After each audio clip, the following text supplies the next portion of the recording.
bodi ya ligi wanatumia kanuni kukwepa wajibu. So hautaki, ni mchezo ambao wanapinga uliahirishwa katika njia za haramu. Yanga, Simba wanaona sawa kwa sababu walijibiwa mchezo umeahirishwa. Ya Simba wako sahihi tu. Yanga hawakubaliani na maamuzi. Yanga wanataka mchezo tarehe 8 uliahirishwa kwa kipengele gani? Kwa kanuni gani? Hiyo jibu halijatolewa na bodi ya ligi. Ila bodi ya ligi wanaendelea kupanga mechi nyingine. Inaweza katokea busara hapo katikati kuwaunganisha. Kwa sababu hao wote wameonekana wana wazimu. Hawaelewani. Yaani wote kama kila mtu kapagawa, unajua wazimu ni kupagawa. Hao wote kama wamepagawa, atatokea mtu awaunganishe. Kwa viongozi wa mpira wetu nao wamepagawa. Huku nako Young Africans ndio wamesimama, atatokea mtu awaondoe wazimu wa kupagawa. Watulie.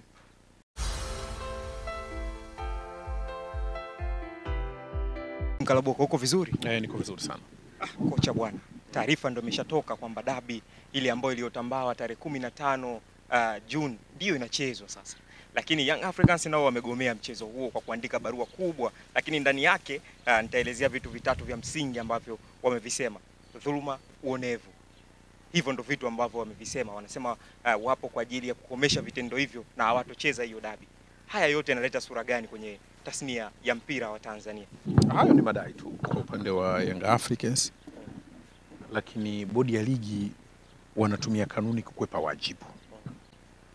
Msingi wa malalamiko walio wamewapa Young Africans bodi ya ligi, namna yalivyopokelewa na yalivyoshughulikiwa na bodi ya ligi na namna yalivyopokelewa kama malalamiko na TFF, inaonekana kati kuna shida ya kutokuaminiana.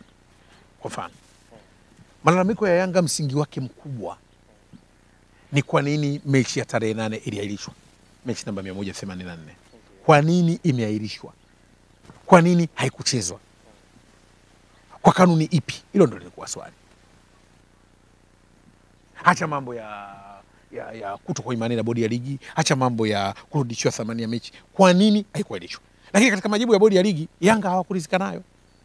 Na wakailalamikia bodi ya ligi na kwamba hawana imani nayo kupitia majibu ambayo wamejibu, wakidhani watawapeleka TFF. TFF, tunakumbusha tena, rais wa mpira wa nchi alipuuza madai ya Yanga na malalamiko ya Yanga. Na haya tunayoona ni matunda ya kupuuzana. Akapuuza. Baada ya kupuuza, Yanga wakaona sasa twende mbele kasi. Walivyoenda kasi wakapewa maelekezo, rudini mkaanzie mchakato wenu wa ndani ili tujue mmeshindwana ili muje huko. Kinyume na hilo sisi hatujui pa kuanzia. Ndio taarifa imetoka kasi kwamba wamewithdraw, ondoeni ile shauri, hatuwezi kulisikiliza, rudini mwanzo. Wanarudisha kuanza shauri. Taarifa ya bodi ya ligi ya siku ya Ijumaa tarehe 1 imetoka, imesimamia kwenye mgogoro, ndio sehemu ya maamuzi ya bodi ya ligi. Eneo gani?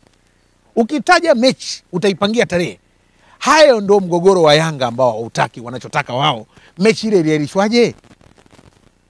Kama mechi imeahirishwa, sisi hatujui, sio dhuluma? Au ndio Young Africans dhidi ya bodi ya ligi? Hiyo ndio tafsiri ya dhuluma. Dhuluma kwa Young Africans, uonevu kwa Young Africans, kwa sababu mechi imeahirishwa kupitia kanuni ipi? Ndio maswali yao. Na mbaya zaidi, hawakuwahi kukaa kujadili hilo. Ni kwa sababu Yanga walipeleka shauri kasi, sasa wamerudishwa. Kwa hiyo kwa hekima na busara, nilitegemea baada ya maelekezo ya kasi bodi ya ligi wangetulia tu, waone watakuja kufaili kesi, tuendelee. Lakini baada ya maelekezo ya kasi, bodi ya ligi wakaona wamepata ushindi, wakasimamia agizo lao kwamba mechi itachezwa. Sasa mechi kuchezwa sio tatizo. Tatizo mechi ya tarehe 8 iliahirishwaje? Kwa kanuni ipi? Hoja sio kucheza mechi. Hoja mechi ya tarehe 8 iliahirishwaje? Ndio nikasema ukija mbali, bodi ya ligi wanatumia kanuni kukwepa wajibu wao. Wajibu wao wa kwanza, walete majibu ya mechi ya tarehe 8. Na utakumbuka walisema wanafanya uchunguzi sababu zilizopelekea mechi iahirishwe. Alafu watatoa taarifa kila mtu ajue. Huo uchunguzi umeisha. Kama hujaisha, maamuzi mengine ya mechi mengine yanatoka wapi? Na kwa nini uchelewe? Kwa sababu kama kila kitu mechi haikuchezwa kila mtu anajua, sababu walizosema wao si zipo. Wamechunguza, hawajachunguza. Kwa nini hawataka kumaliza? Tafsiri yake ni kwamba viongozi wetu wanataka tutekeleze wajibu wakiwa hawezi kutimiza kanuni. Sasa hivi wametafuta kipengele ambacho kitawabana Young Africans kwamba hawajapeleka timu uwanjani hiyo tarehe 15 waliopanga. Lakini wameshindwa kujibu maswali, kwa nini tarehe 8 mechi haikuchezwa? Na waliahirisha kupitia kipengele gani? Kwa kanuni ipi? Sasa huku ni kukwepa wajibu kupitia kanuni. Lakini tunarudi kwa maslahi ya mpira wetu, sio Young Africans wala nani. Hawa watu kama hawezi kusikilizana, nani atawasikiliza? Hawa watu kama hawezi kukaa meza moja, nani atawakalisha? Ifike muda tukubali, tuzungumze mpira wetu kwa minajili ya haki, sio ushabiki. Ukisema nani ana haki hapa, tuulizane. Mechi ilivunjwa katika kanuni ipi? Kama ipo, mbona ikai mkasema mkakubaliana? Na kama kweli kuna haki, si mkai msikilizane. Huwezi kutafuta haki ukitaka kukaa na mtu meza moja. Huyu amehangaika kaenda huko karudishwa. Msubirini aje. Kabla hajaja mmeendelea kusimamia mgogoro wenu. Kitendo cha taarifa ya Ijumaa ya bodi ya ligi ni kuendelea kusimamia mgogoro. Hiki kilichotoka jana, mbona ni maagizo ya taarifa ya Ijumaa? Sababu taarifa ya Ijumaa ilisema kwamba Yanga Africa bodi ya ligi wataipangia mechi tarehe nyingine. Yanga baada ya kuona vile kwamba sisi tunachoomba tutafsiriwe mechi itachezaje, bado wamesimama. Basi hatuna imani nao. Liwala unaliwe. Hatuwezi kuendelea kuwa wakiwa kwenye kusaka haki. Yanga uamuzi wao ni kutaka kuwa wakiwa kwenye kusaka haki. Yanga hawataki kuwa wakiwa wakati wanasaka haki. Ni bora ujulikane umepoteza. Na msingi wa haki watu wajue. Lose all, winner take all. Kama nimepoteza nipoteze. Kama nikishinda nishinde. Sasa kupanga tarehe ya ligi ni kuendeleza mgogoro na Yanga Africans, kwa sababu Yanga Africans wanapigia kelele mchezo huu uliahirishwa kwa sababu gani? Na kwa nini hawataka kusikiliza? Sasa tunajiuliza, viongozi wetu wapo kwa ajili ya kufanya maamuzi, sio kusikilizana? Na ndio msingi wa mpira wetu. Unajua viongozi wa mpira katika nchi yetu wanapatikana katika njia zenye migogoro mara nyingi. Viongozi wa mpira katika nchi yetu hawawezi kupokea mgongano wa fikra. Mawazo tofauti hawayapokei. Sisi tulidhani wangekaa wasikilizane. Sasa hivi wamechukua upande. Na linachukuliwa hili jambo kama Yanga na Simba ndo wanagombana. Na bodi wanadhani watapata ushindi. Mimi nakueleza. Hili jambo likiisha kama ambavyo limepangwa, tuna viongozi wa mpira hawezi kuwa viongozi wa mpira wa nchi. Hawezi kuwa viongozi. Sisi tumesimamia tuone hiyo tarehe 10 ngapi hiyo ambao labda ichachezwa. Japo nadhani kuna watu sasa limewaumiza hili. Wanaweza wakawaita wakawashauri. Rais Karia aliikuta TFF. Hersi aliikuta Yanga Africans. Ilikuwa na viongozi kama hawa. Huko zamani kulikuwa kuna mzee Msola na alikuwa nani kwa kuna Fati wakati huo wanataja marehemu sasa hivi zamani huko. Hizi taasisi hajawa kiongozi wa kafu bila kupitia huko chini. Na hatuwezi kupima uhodari wake kama hawezi kumaliza huu mgogoro. Wao hizi taasisi wamezikuta wataziacha. Tutawapima uwerodi wao wa kumaliza mgogoro. Hili linaloendelea hawa. Serikali ya Jamhuri ya Muungano wa Tanzania. Hivi vitu havifanyiki kwenye ofisi za TFF. Wanaoathirika ni Jamhuri ya Muungano wa Tanzania. Inaolindwa na Rais Samia Suluhu Hassan. Hamna mtu anayekubali mgogoro huu usiokuwa na tija ambao huwezi kumalizwa kwa maelewano kupitia kanuni walizojiwekea. Kwa hiyo mimi nasema hawa watasaidiwa kumaliza mgogoro. Ima wakiwa wanataka ama hawataki. Wao wasimamie na mgongano wao. Kwa sababu sasa hivi kinachoendelea ni mgongano wa Yanga Africans na bodi ya ligi. Sasa waende na mgongano wao, waendelee kujiona kila mtu yuko sahihi, lakini watasaidiwa kuwa sahihi. Wafike hatua wasimamishe hiyo mechi. Hawa watasaidiwa kuwa sahihi. Unayecheka leo utanuna kesho. Hawa wote watasaidiwa kuwa sahihi. Na wakisaidiwa kuwa sahihi tutaona. Kwa sababu hatumpimi kiongozi bila kuangalia misukosuko wanayopitia. Watu gani hawa hawezi kukaa chini wakamaliza? Watu gani hawa wanashindwa kusikilizana?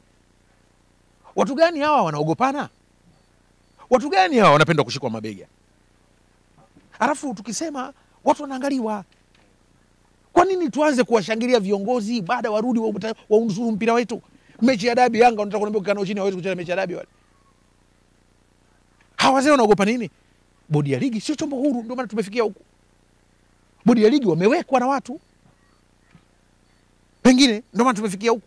Kama wapo kwa maslahi ya mpira, wanaogopa nini Yanga Africans Club ambayo iko kwa ajili ya mpira? Rais wa mpira. Shida iko kwenye vilabu. Shida ipo kwenye taasisi anayoisimamia. Bodi ya ligi ni chombo cha TFF. Hii inaleta sura gani? Hao viongozi tuko nao hapa. Wao nani? Ambao wanaweza kushindwa kukaa wakafanya mpira unaopendwa? Nani atakuja kuwekeza kwenye mpira wa namna hii? Vurugu zimeanza kuwa hivi. Tuna shida ya kupanga matokeo. Tuna shida hata uwezo wa kusikiliza matatizo. Kwa hiyo tunasimamiwa na viongozi wa mpira ambao wana matatizo tu. Leo utasema maendeleo ya mpira yameletwa na mtu. Maendeleo ya mpira yameletwa na mtu. Sera za serikali tunaziacha wapi? Mama anajenga maviwanja. Watanzania wanaocheza mpira, kuna kiongozi wa mpira anaenda kumuomba mzazi ampeleke mtoto wake acheze mpira? Lazima tuzungumze mpira katika uwanja mpana. Lazima hawa viongozi wetu wasikwepe kuwajibika kwa kutumia kanuni, na lazima waambiwe tuache uyanga usimba kwenye hoja. Hoja ni kunusuru mpira wetu, kuepusha na mgogoro. Shabiria wewe, shangilia wewe shabiki wa Simba. Yanga akiwa hayupo utacheza na nani ufurahi? Umtani wako atakuwa nani? Namungo. Au ndio mtajipangia matokeo, mechi za ligi imeanza, timu zote ushindi wote wenu? Ni unafiki. Bodi ya ligi wako sawa sawa, nani kakwambia Kasim tukashinda kesi? Yanga wako sawa sawa, nani kakwambia Yanga wamesikilizwa? Nani kakwambia Yanga wakisikilizwa watashinda? Wakasikilizana. Huko hapo kwenye swala la CAS, baadhi ya wajumbe wa bodi wa Young Africans hususan Alex Ngai alifikia akisema kwamba hawajapokea majibu yote ya CAS, wanasema kuna vipengele ambavyo vimekeuka kwa CAS. Yanga wanaposhtaki CAS licha ya kuwa bado hawaamini majibu ya CAS. Hii inakuwaje? Kwanza barua ya CAS umeiona? Taarifa ya Yanga imesemaje kuhusu CAS? Maana tusitafute maneno. Achana na Young Africans, namzungumzia mjumbe kama mjumbe. Hatuwezi kumsikiliza mjumbe, tunaangalia taarifa ya kamati tendaji. Mjumbe ni nani? Yaani mjumbe aongee mambo ambayo sio maamuzi ya taasisi. Taarifa ya Young Africans tumeisikia wote.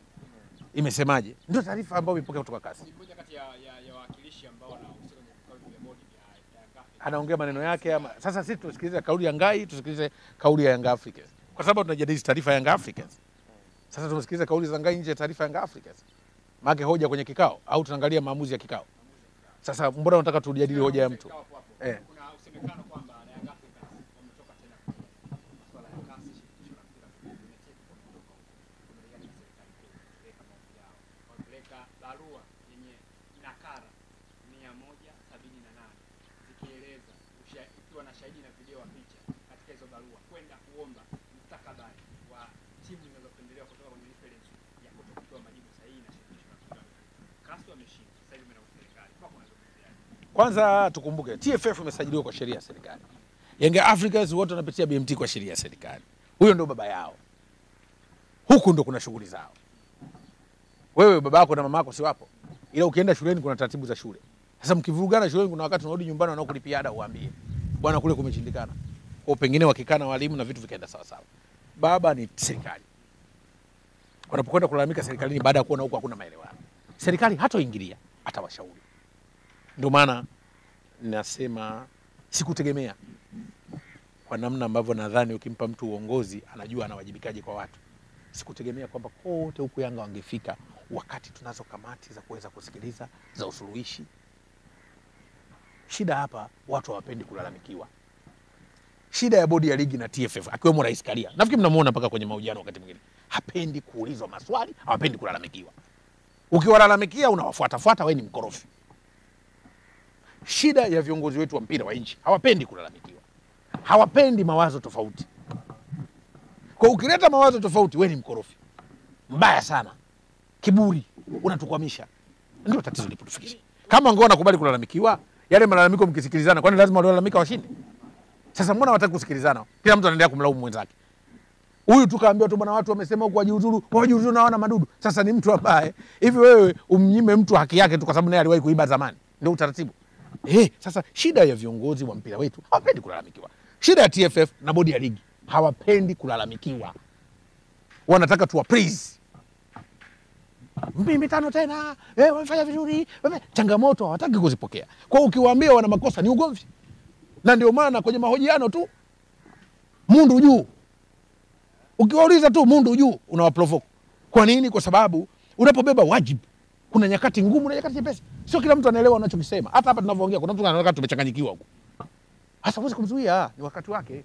Sasa viongozi wawe wanakubali kupokea mawazo tofauti na wayasikilize, wayapime kwenye kanuni. Sasa kama hao wanasema mechi imeelishwa bila taratibu, wakaeni nao mezani muambie utaratibu ni upi. Sio utauelewa? Kwani unavyoenda mahakamani umeiba, kuna mwingine kaiba kweli anatamani hata afungiwe polisi pale pale asiende mahakamani. Lakini tunaenda mahakamani tupate ushahidi tulizishane, kila mtu asikilizwe. Pengine mtu atakamwita mwizi kumbe kabeba kitu chake. Sasa kwa nini hawataki kusikilizana? Ni kwa sababu hawapendi kulalamikiwa. Shida ya bodi ya ligi na TFF hawapendi kulalamikiwa. Tunawafahamu hawa, zinaharibika chaguzi za mikoa, wanaingizwa wajumbe hawana sifa. Leo kuna uchaguzi umefanyika Singida, Shinyanga. Mjumbe wa darasa 7 kawa kamati tendaji ya mkoa. Wakati kanuni inataka mtu wa form 4. Uchaguzi umeendeshwa na wajumbe ambao sio wajumbe. Wajumbe muda wao umepita. Wanafanya hivyo vitu. Sasa unadhani huo mpira utaenda katika muktadha gani? Haya ndio mapungufu tuko nayo. Mpira wetu kutoka kwenye mashirikisho unaendea serikali. FIFA yenyewe wanakuambia kwamba siasa ni serikali ya useni na mpira. Licha ya kuwa ni sehemu ya pati ya mpira ndani ya nchi. Tunaona mpira wetu unakuwa na afya au tunapoteza sifa za FIFA kulingana na matukio yanayotokea katika ligi. Serikali haitoingilia maamuzi, itawashauri tu. Na kibaya serikali kufanya maamuzi. Na hawa watashauriwa. Na nikienda mbali, viongozi wa bodi ya ligi na TFF hawa wako radhi tuharibu mpira wetu, ila wao waendelee na misimamo yao.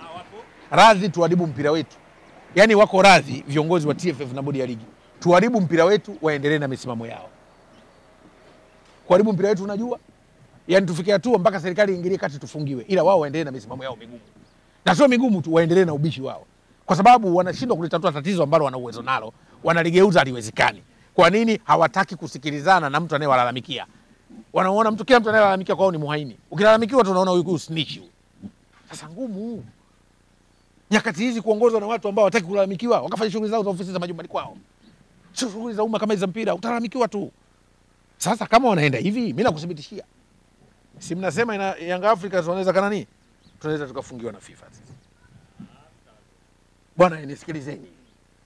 Hoja haitakuja kuishia sasa.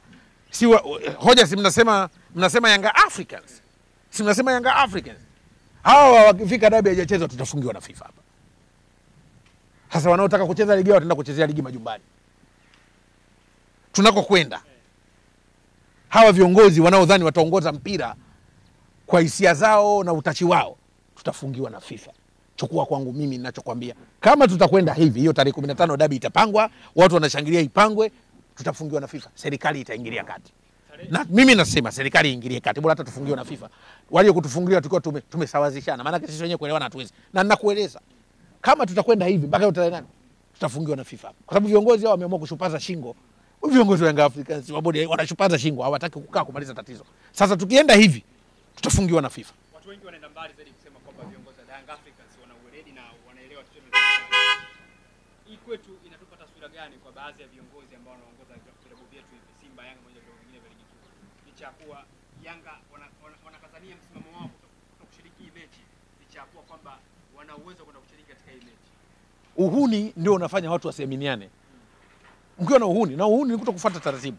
Hatufuati taratibu, ndio maana watu wanakuwa waaminiani. Sasa tungekuwa tunafuata taratibu tungeaminiana. Ndio tatizo lilokuwepo. Ndio maana nikakwambia kinachoendelea, tutakuwa tuojiani hapa mpira tena. Tuwe kufungiwa na FIFA. Kwa sababu tulikofikia kuna watu nadhani kuongoza mpira ni maisha yao. Wanaongoza mamlaka ambazo wamepewa na watu. Taarifa ya bodi ya ligi imetoka saa 12 ya alfajiri kusema mechi ya Simba na Yanga ipo tarehe 15. Licha ya kuwa kwamba Yanga wamesimamia msimamo wao kutokushiriki. Mpaka sasa hivi ni klabu moja pekee iliyoposti mchezo kwa utakuwepo, ambao ni Simba Sports Club. Yanga hajashiriki na kuposti mchezo. Maana yake hautaki tena kuposti wala kupromote. Sio hautaki, ni mchezo ambao wanapinga uliahirishwa katika njia za haramu. Yanga. Simba wanaona sawa kwa sababu walijibiwa mchezo umeahirishwa. Simba wako sahihi tu. Yanga hawakubaliani na maamuzi. Yanga wanataka mchezo tarehe 8 uliahirishwa kwa kipengele gani? Kwa kanuni gani? Hiyo jibu halijatolewa na bodi ya ligi. Ila bodi ya ligi wanaendelea kupanga mechi nyingine. Yaani wewe unapigwa unaliwa, alafu unalia afu unaambia tuendelee na safari. Kwa kumalizia tu, kocha Zuberi Mkaraboko, kama Young Africans atacheza au atashiriki katika mchezo huo tarehe 15 Juni, nini hatima ya Young Africans katika hilo? Nafikiri kanuni siko wazi. Watanyimwa alama, watakata alama 15. Ndio hatima. Kanuni sipo wazi nasema. Kwa mujibu wa mpango wa bodi ya ligi ni kuwakata alama. Mpango wa bodi ya ligi. Kwa kanuni ndio ipo nakata alama. Kama wakitaka hivi ilivyo, watakata alama kwa sababu si hawatakwenda peleka timu uwanjani. Kama hawatakubaliana mpaka hapo muda ukifika. Kwa sababu hatujui nini kitatokea. Kama jambo halitotatuliwa na msimamo wao ndio huu tuliousikia. Sasa kama msimamo uko hivi na hujatatuliwa, sisi tutaenda kufanya hivyo.